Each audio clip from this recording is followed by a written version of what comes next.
আসসালামু আলাইকুম, আমি ডক্টর মাহিম। আজকের ভিডিওতে আমরা পিসিওএস নিয়ে আলোচনা করব।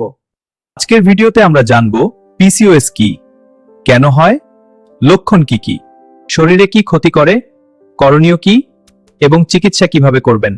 তাহলে ভিডিওটি শেষ পর্যন্ত দেখুন, কারণ এটি অনেক মেয়ের জন্য জীবনের গুরুত্বপূর্ণ তথ্য হতে পারে। পিসিওএস মানে পলিসিস্টিক ওভারি সিনড্রোম। সহজ ভাষায় বললে মেয়েদের ডিম্বাশয়ে ছোট ছোট সিস্ট তৈরি হয় এবং শরীরের হরমোনের ভারসাম্য নষ্ট হয়ে যায়, বিশেষ করে অ্যান্ড্রোজেন পুরুষ হরমোন বেড়ে যায়। ফলে মাসিক অনিয়মিত হয়, ডিম্বাণু ঠিকমতো তৈরি হয় না।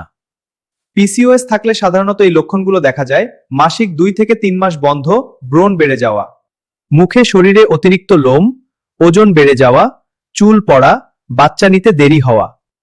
অনেক সময় মেয়েরা শুধু ব্রণ বা মোটা হওয়া দেখে, কিন্তু ভেতরের সমস্যাটা বুঝতে পারে না। এখন আমরা জানবো পিসিওএস কেন হয়। সাধারণত পিসিওএস এর বড় কারণ হলো ইনসুলিন রেজিস্ট্যান্স, মানে শরীর ইনসুলিন ঠিকভাবে ব্যবহার করতে পারে না, ফলে রক্তে সুগার ও হরমোন দুইটাই অস্থির হয়ে যায়।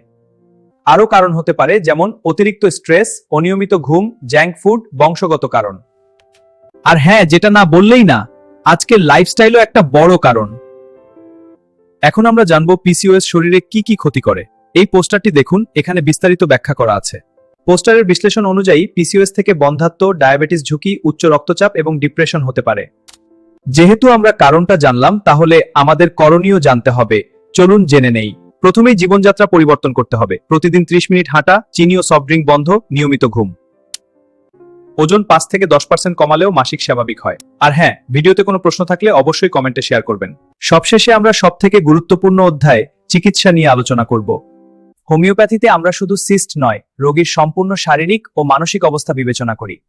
সঠিক কেস নেওয়া এবং ব্যক্তিভেদে ওষুধ নির্বাচন অত্যন্ত গুরুত্বপূর্ণ।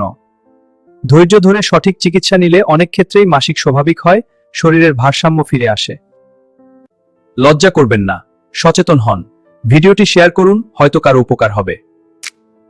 আপনি যদি এমন আরো স্বাস্থ্য বিষয়ক বিস্তারিত ভিডিও চান, তাহলে সাবস্ক্রাইব করুন।